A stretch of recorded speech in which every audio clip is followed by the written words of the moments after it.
us. But probably be them qualifying from that group, a group that has got. It's feasible. That's the first step is to have a good good draw. Yeah, like Wale mentioned, they have the best draws of the African teams. Yeah. But we're building up to this. Their coach has been in charge in 2020. That group and try and do it all over again. But they are definitely here to stay in terms of being an African powerhouse. But looking at that group, I don't think Morocco will make from that group. South Korea is a very good side. Elite optimism right there. Well, South Korea is a very good side. I think they are very good. Like, I'm trying to see how in terms of age grade competition. They've never gone past. But they've not been able to translate that age grade success to senior national team. But but I do see your last point in terms of the fact that they are definitely no pushovers. In fact, I think they have more of a chance than Morocco if you are looking at it strictly on paper. And only two teams can qualify. All right, let's talk about Randy Waldron Super Falcons, shall we? I thought we were saving the best for last. Oh, not really. They were third best in Africa, right? Okay. So I'm looking at the squad. It's a crack squad. There's Shema Kanadozie, who plays at Paris FC. There's Michelle Alozie, who we profiled on Saturday as one of the sexiest women to look forward to at the World Cup. I'm not here. She plays at Eastern Dash.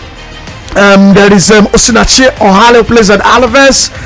There is Tony Payne for Sevilla, who plays on the flanks. Alimatu Ayinde in Norway, Rosengard. You can go on and on. Exactly. Asala Shola plays for Barcelona. You can't deny the fact, okay, that this team, this African side, the Super Falcons, are the most experienced of all African teams. Yeah. But what are their chances? Well, I think it's going to be difficult. We're in the group of death, by the way. I think it's only Nigeria. I always get that word, group of death, death or no death, confirm or ascertain. You would always die either ways. But for me, I think it's going to be huge, and I'm really not. I've always been huge, factor on issue of the Falcons can go far at the World Cup. The farthest they've gone ultimately on the African side had been the quarterfinals, and the Falcons have a huge pedigree in this World Cup beyond the fact that they've participated in every single tournament, and maybe is going to this World Cup on her 6th appearance, and I'm sure Guinness Book of Record is setting a plaque for her already, as she would have been the only woman to have attended 6 consecutive FIFA Senior Women World Cup. That's huge. She's 40 going into this World Cup. But all of the drama around the NFF and around the World Drum seems to have I'm going to. A couple of days ago, there were words on the streets that the Super Falcons are ready to boycott their opening match. And don't forget also that in the group of the co-host for this particular tournament, which is New Zealand, so it's going to be very difficult for them. I don't know how far they can go, but I think getting out of the World Cup of the group stage 1, getting 3 points in your first match before we get to play maybe Canada at the end of it, it's going to be really, really tough, Wale. But I have a feeling that the Super Falcons will come out of this group, and how far they can go is a matter of how well they think they can grow into the tournament. But they've got experience in terms of the continent. We are absolutely the number one in terms of the superstars that we have. Absolutely. We have leagues, yes, in the continent. Do you want my honest thoughts and opinion on the Super Falcons? I don't think we're going to win any game at the World Cup. I think we will. I think we will. I think we will win against Ireland. So you people think that because Republic of Ireland are making a debut, you think that we have a hand on them? No, they're even ranked higher than us. They're a very good side. I don't think we're going to beat Australia. I don't think we're going to beat Canada. Australia number 10, Canada number 7. I am going to be very honest. Call it whatever you want to call it. But I don't think the Super Falcons, not because of the controversy that has trailed the team, no. I just think that we're not good enough as a team yet to be able to do it against Australia, do it against Canada on the opening day, and against we have good players, but I would like to have some eggs on my face when it happens. I'm actually going to help you supply those eggs. Now this is what of course you know the good thing, you're even sitting up exactly. You're just telling me this is what I mean. If you guys keep hampering on rankings and there are countries that are ahead of the Super Falcons that didn't qualify for this World Cup. There's Spain. There are countries that are even colonies and that they didn't qualify for this World Cup. They are ranked higher than the Super Falcons. So for me, I don't think it's about the rankings. I think it's about going into the World Cup, get your first game off. If you're able to get a point, you set off on that group pedestal, and then whatever happens, it's a game of 11 against 11. It's the World Cup, is the biggest stage. We've got superstars that have shared the stage at the big stage. We've got players that have played in Barcelona, in France, playing in Atletico Madrid. So nice one. No, it's just I love the confidence, and I want to tap into it. I'm just unable to tap into it. We're able to tap into it. I think I'm tapping into it. Against Canada, we're getting a draw against Canada. I'm trying to. Don't worry. I didn't say that one. That's not my anointing. Please let us focus on serious things. When are we doing Zambia, please? Let's talk Zambia, shall we, quickly before we start tapping into some calls. Nice one. So we know that with Zambia, it's more about Barbara Banda. She's very, actually, I thought Barbara Banda used to be like 28, 29. Barbara Banda is about 23. And she scored twice against Germany in that friendly. Just winning goal. Fantastic goal. She scored to win that goal. There's also Rachel Kundanji, who plays at CFF Madrid in Spain as well. In these two players, they've got young minds who can at least consolidate on their gains of the last few years. I mean, gains of going to the Olympic Games. I think they got battered, conceded about 15 goals. Yeah, but they also scored 3 against the Netherlands. But they made their presence felt. Badner scored 3 goals. And goals. Yeah, I think they also went to the World Cup, the last World Cup in 2019. But they've gone to 2 appearances. They've made 2 appearances and they've made themselves known. And this tournament can see them consolidate, although they seem to also have a very difficult group to navigate. Definitely. Their group is Spain, Costa Rica, Japan. Spain, Costa Rica, Japan, and very tough group. But also the most impressive part about this team, the 2 star players that you mentioned, Barabanda and Rachel Kundanji, they played and qualified for the tournament without these 2 players. Then add Grace Chanda to it too. Grace Chanda. They were without Barabanda and Kundanji during the qualifiers, which was at the women. But why was Banda not at the tournament? For the testosterone. She had some Caster Semenya issues too, right? Same as Kundanji. Apparently, they were too masculine to be feminine. But now the regulators have decided that they can play, which is something very strange, in my opinion. But at least they're back. It's been taking. I personally thought it would take them a while to adjust back to the team. But Barabanda seems to have hit the ground running, and the team has I think the team sort of needed that to not be a one-woman team or to not be a 2-woman team. And when you can play a major tournament like the WAFCON 2022 without your 2 best players and still qualify for the World Cup and give a significant give a good showing of yourselves as a team. I'm very delighted in what Bruce Nwapi has been able to do. He's been in charge of this team since 2018. So like these are teams. Is he not the guy who was also in the eye of the storm on the sex scandal, rocking the Zambian national team? But quickly, guys, because our countdown to the World Cup has definitely started. We'll be taking a look at each group ahead of the FIFA Women's World Cup. And today, in the next 3 minutes, I will dissect Group A and what it portends. We've got co-host New Zealand, who are ranked number 22 in the FIFA rankings. There's Norway, there's Switzerland, and the Philippines, who are ranked 53 in the world. Guys, take a look at your crystal ball. What are you saying? Who do you think's progressing from this group? I think Norway and Switzerland have it, in my opinion. New Zealand, maybe by power of the host, can pull up maybe pull up some magic. But New Zealand have not won. I think they've only won 1 game in the last 2 years. And the only win, guess what, was against Philippines. Fantastic. So at least they can put that down for 3 points. Yes. In fact, New Zealand have been playing the World Cup since 1991. I think they missed a couple in between, but they have never won a game in the World Cup. In the history of the World Cup, New Zealand have never won a game. So maybe with the Philippines, they can change that. I think they'll beat the Philippines. But other than that, they are not beating anybody else in this group. Actually, so yeah, I think that's pretty much done. Yeah, Norway definitely. I've got all of the star power, the star players. Ada Egeberg, she's back. Yeah, there was a 5-year hiatus. She didn't play for the national team for about 5 years. She didn't like the way they were running things, and now she's back with them. She's back from injury too, and back in form with Olympic Lyon. Graham Hansen is another tricky winger to look forward to. There's Freedom Manam. There's Julie Blackstone from Man City too. So it's a crack squad that we are bringing to the World Cup, and Norway used to be a superpower, right, in the women's football. And I don't think those days are over quite yet. England beat them 8-0 in the Eurozone. Was it quarterfinals? I think that result was a freak result. Actually, I watched the game. They were playing, but every time England attacked, England scored. So and England had also the female hurricane. So I don't. Yeah. But anyways, they've looked solid this year. They've gotten some good results against France. I think Australia this year. And I think they got a couple of draws against these 2 teams. So they look ready for the World Cup. Let's take some calls and hear from you. The numbers to call 09136000 410. We've got messages to also read them on Facebook. Let's get to it. Babalola Gafar gets us started with this one. So Aimba lost, old champion. They were a noble penalty save from losing all the games in the group stage. Make the organizers not give them shishi with the result. Remo Stars in trouble. If Sporting and Katsina can conjure to play a family game, we know that what means. It means a draw. Guys, does Kano and Finidi play together in the Super Eagles? If yes, how can we go take sack in friend like this? why will you sack him because of a preseason tournament loss? Then Kano still not the. Technically, it's a preseason tournament. Yeah, but. Basically, Kano is not even the guy running the back for now. Exactly, he's not been officially unveiled because he had words on the street. There's not been any. I even hear that he's not even the sole proprietor of the team anymore. It's not supervisor, but that is all confirmed report. Okay, IB Princess, good evening, sports crew. Please, any updates on Ireland and Onana to United? I think I will say Sporting Lagos are the Dortmund of the NPFL. All right, maybe because of their fans. They've never played in the NPFL. Update on Ireland, nothing to really hold on to. I think he's going to be an Atalanta player when it's all said and done. I don't see him going to United. All right, so with Onana, yes, that the deal is at an advanced stage. Hello. Hello, good evening. Hi, good evening. Welcome to Sports Cruise. My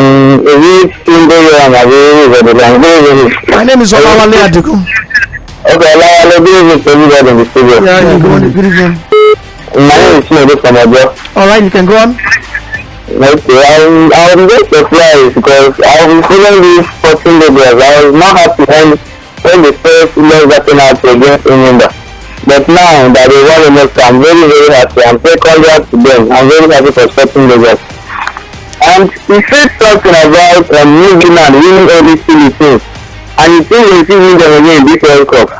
Now I don't think so because the one who plays Philippines in this World Cup, they may come back for that one revenge that New Zealand is winning them. They may come back and win them for that one. So New Zealand may not even progress at the 2%. All right, thank you very much for your thoughts. Let's take the next call straight away. Welcome to Sports Cruise. Okay, I think we would have to do that again. Hello? Here we go. Hello, good evening. Welcome to Sports Cruise. Hey, boss, how you doing? Greatness. Calling guys from Abana. All right, greatness, you can go. Good evening to everyone in the studio. Yeah, good evening. I want to comment the rest of the 19 clubs in Premier League. I see everyone has resumed pre-season. Some have started playing friendly matches. Once they will start to, and I will still support a player. I will still win that Premier League. Why is you just getting yourself? You Arsenal have resumed since last 3 weeks. Myself not even resumed. We will still end up winning the league. Arsenal started pre-season last week. Alan is still wearing suit up and down. Yes, Alan is still in Spain enjoying it. All of them. Nobody should do anything because Man City will end up winning. He's bragging right. But you can also understand that City, a lot of the players have got extended breaks, so probably preseason starts sometime next week. Their season ended later than everybody else. Exactly. So he explains why they've not resumed. United are up against Leeds United, I think, this weekend. I think also play Nuremberg. Traditionally they always play Nuremberg. I think they are playing MLS All-Star sometime next week too. So gradually things will start picking up pace, and before you know it, it's August and the Premier League season 2023-24 season will be kicking off. All right, let's do another caller. Hello. Okay. All right. I think that I might need some assistance with this device here. Agomo Junior says he says he's enjoying the show. I hear Juventus are willing to sell Paul Pogba this summer for just 10 million euros. I don't know where you've gotten that from, but he quotes Gazzetta. But I also understand that he's been seen in Saudi Arabia. Talk about Paul Pogba. I mean, he's there a lot. He's a Muslim man, so he might just be there to pray and stuff. But I also saw the 10 million report. I don't think there's any truth to that. It's illogical that they want to sell. Hello, good evening. Hello. All right, please. You just have to call us back on the show 0913 600410. Hello, good evening. Yeah, okay, welcome to the show. Yes, I'll ask a question. All right, feel free to Nigeria Super Falcons coach. Is it Nigeria or a foreign coach? The Super Falcons coach is an American called Randy Waldrum. Okay? Very specific. All right, thank you very much. Randy Waldrum is the coach of the Super Falcons. Hello, good evening. Welcome to Sports Cruise. Hello, good evening. Yeah, good evening, bro. I didn't get the name. Oh, all right, looks like the call lines are acting up. We'll get back to more messages. Fantastic show as always. A lot of optimism on the Falcons. I hope they reward him. Yes, they should. It's $30,000 per game now. So out of the $90,000, they might be rewarding him if things happen. It looks like Ngozi Okobi also has been dropped too, and that's a big one. She has gone. She has not been quiet about it at all. She has gone on several shows and podcasts to cry about it, and I get it because it doesn't make any sense that you drop. And she did it at the last AFCON. She was fantastic. I was so surprised when she was there. Hello, good evening. How you doing? That's why they mentioned the one like said, are you Christian? I greet you. I greet you too. I greet you from Uganda. Okay, welcome. I greet you, Yeah, good evening. Thank you for it. Last week, the backside was good. Today, the girl is sexy. You like woman? I was just profiling the top 10 sexy ladies. Is it a bad thing? You can do it for our house here. Okay. So you enjoying it? Thank you very much for your thought. I think you called us over the weekend as well. Thank you very much for calling on the program. Let's take this next caller, and after that we'll be moving on to more on the show. Hello, good evening. Good evening, Olawale. Yeah, your name and where you're calling the show from? My name is Tunde, so I'm calling from Shasha. Alright, you can go on. I want to talk about Fury. Feel free, go on. Fury and Ghana. Have you ever watched a thing called Mortal Kombat? Yeah. That's how they beat Uganda. After they beat him, what they call fatality. It's not brutality. Once Uganda will shock the world on October 28th. It will shock you. It's you that will shock.